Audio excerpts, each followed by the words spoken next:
What up, guys? Nico, Sportscards here, coming back at you with another video. What's happening out there, dudes? How's everybody doing? Hope you guys have had a couple of good weeks, because I missed last week. Eagles were on a bye, so I took the week off as well. Nice and relaxing. We're going to be getting a Nico box today. I want to show you guys a couple of cards that I got in the mail. Pretty interesting stuff I want to show you. But I want to throw a take on this Panini news that they're going for sale. We're going to see if Topps buys them. There's a lot of people going back and forth on this. More than anything, I want to hear what you guys have to say. Skip this section if you don't care. But I keep going back and forth on, as a collector, as a hobbyist, do I want to see Fanatics buy the Panini product? Or brands, let's call it. I think the short answer is there's a couple of things I'd like to see continue, like the rated rookie. I really like the Prizm golds, like that kind of stuff I like. But if I take it all together, I'd say I'd rather we have a clean start. Just let Topps do their thing. Now, that being said, let's think about it from Panini's perspective, all right? The obvious stuff is, what do you get if you buy Panini? Okay, well, you get distribution globally. You get a ton of manufacturing capacity, which is really good. There's not a lot of manufacturing plants out there that can make cards. Now you got a bunch more. And then you get the brands. Okay, sure, makes sense. But there's a couple other reasons I think they may pull this thing off. Number one, they are spending a fortune. Fanatics is spending a fortune in these lawsuits against Panini. I don't know the number, but I'm going to guess somewhere between $10 and $30 million a year in legal fees. That's my guess.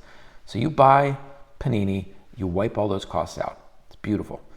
The second thing it does, and this is a big one, I think it frees up institutional investors. So Fanatics, we know, wants to go public. They filed what's called an S1. We know they want to go public. One of the problems investors are going to have is this lawsuit outstanding they have with Panini. I'm telling you, it's going to be a problem. It may not prevent investors from investing, but it's going to be an overhang that's going to be an issue for management, because they're going to have to answer a ton of questions about it. And the bottom line is, no one's going to know how that lawsuit's going to play out. You acquire Panini, all that goes away.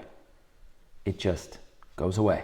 And it makes Fanatics' message to investors much, much more clean. So I think they're going to take that into consideration. So, and then obviously they're going to have total control over the release schedule.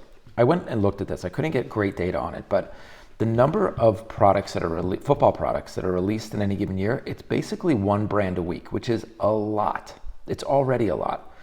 So are you telling me you're going to have Panini launching, let's call it some form of an unlicensed brand a week, and you're going to have Topps launching branded cards a week? It's just going to be too much stuff, and Fanatics won't have control over the release schedule. You buy Panini, now you'll have complete control over the release schedule, and you can get rid of a bunch of like nonsense brands that you probably were going to force into the market anyway. So if there was some low-end product like Topps Signature that they were going to throw in there that probably wouldn't have a ton of demand, you replace it with Prizm, or you replace it with Certified. Now you've got high quality, known brands basically every week coming out, and you control the schedule. So those are the reasons I think they might do it. At the end of the day, it's all going to come down to price, let's be honest, right? Okay, that's my take on it. I still would prefer they don't do the deal, but it's going to be super interesting to watch. All right, let's move to the Mailday stuff. Number one, I sent in a submission to PSA, I don't know, 6 months ago. Finally got it back. I'll show the grades in another video, but this Montana came back as altered. Now, I didn't pull this out of a pack. This was purchased, so maybe it was altered. But I took it out of the card saver. I measured it up against other 1981 Topps cards, and it was exactly the same size as the others. So there must be something else going on here. Take a good look. You guys tell me if you can see what it might be. You guys tell me. I'll even take it out of here because, heck, the thing is altered, right? I don't see any... I mean, what could it be? I don't think it's the size of the card. I don't think it's the size of the card. One of my buddies said maybe there was some coloring, like artificial coloring. I don't even know how you would do that, but it feels like, I don't know, that would have been easy to pick up. I have no clue, but we got an altered card. All right, number two, picked up this 1992 Pacific Barry Sanders Prizm inserts. Love this card. Gem 10, pop, I think it's a pop 13 on this card. I'm going to keep it in the sleeve here. I don't know. I don't want to void the authentication, but add that to the PC. And then the last one, my favorite Barry Sanders card of all time, not his 89 score rookie, but for right now, this card is my favorite. I picked it up a couple years ago, showed you guys when I got it. It was in an old slab, and this is the first time I've ever sent in a card for reslab. So came back, looks beautiful. I'm really glad I did it.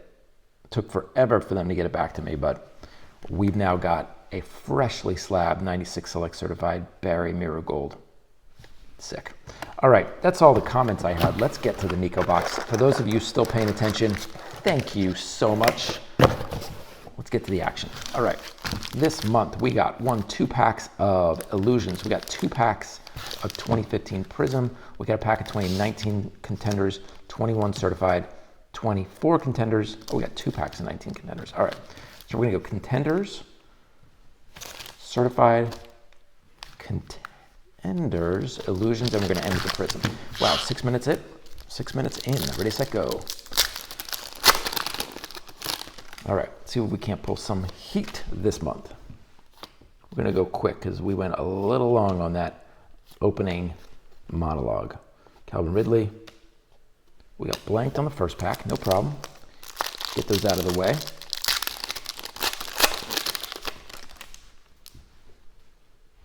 Bobby Wagner, Keenan Allen, Drake. There's my boy, Nick Foles, winning ticket. Yes, it is, my man. Yes, it is. All right, 2021 certified. No dice on the 19 Contenders. That's okay. Get them on the next round.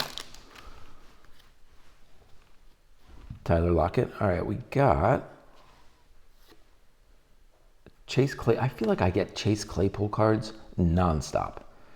I mean, certified cards are pretty sick looking, but Chase Claypool out of 199. I don't know. Enough with the Claypools, you know? Okay, we got a CD Lamb gold team. Brandon Cooks. Taysom Hill. 2024 Contenders. I have a lot of this product. I don't know why I bought a bunch. I bought 2 boxes at the National. I don't know what I was thinking. At the National, you get in the heat of the moment, there's these impulse buys. Everyone knows what I'm talking about. You walk by a booth, the money in your pocket is burning a hole in it, and you buy something silly. I bought 2 boxes of Contenders. I think I paid $1.90 each, was a pretty good price, but this set's going nowhere real fast. T-Law, Deebo Samuel,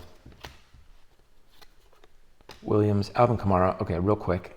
I think I picked up Kamara in the 3rd round of my fantasy football league. He is awful. This dude is awful this year. Like, really bad. Averaging maybe 3 to 4 points a game. It's a bad year for our guy Kamara. All right, we got an Austin Booker. We are on the board with an auto.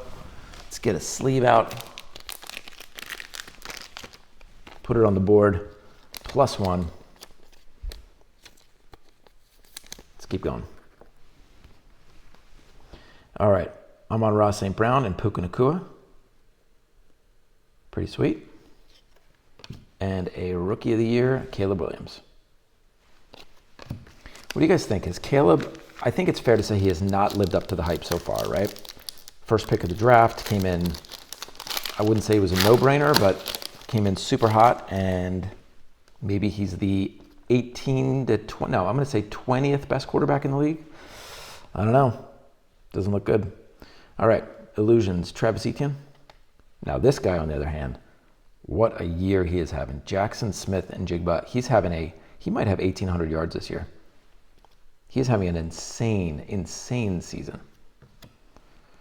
Russell Wilson, we're going to have to hide that scan. 400 points. That's kind of lame. And an Aaron Rodgers. Operation Detonation. Rodgers is having a pretty good year. I will say, you got to hand it to Rodgers. They have a good record. He's distributing the ball well. He looks good. Steelers look good, even with their defense not really playing as well as they probably should be. All right, we got a hit. Tank Bigsby. Charbonnet. Marvin Mims. I think this is just going to be a napkin patch card. A Roshan Johnson.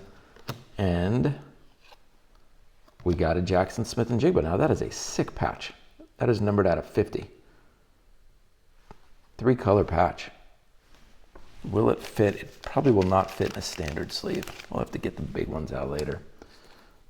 We'll be fine. I think it'll be just fine if we put it up against the wall. All right, last 2 packs. Prizm. You know we're always hunting for those golds.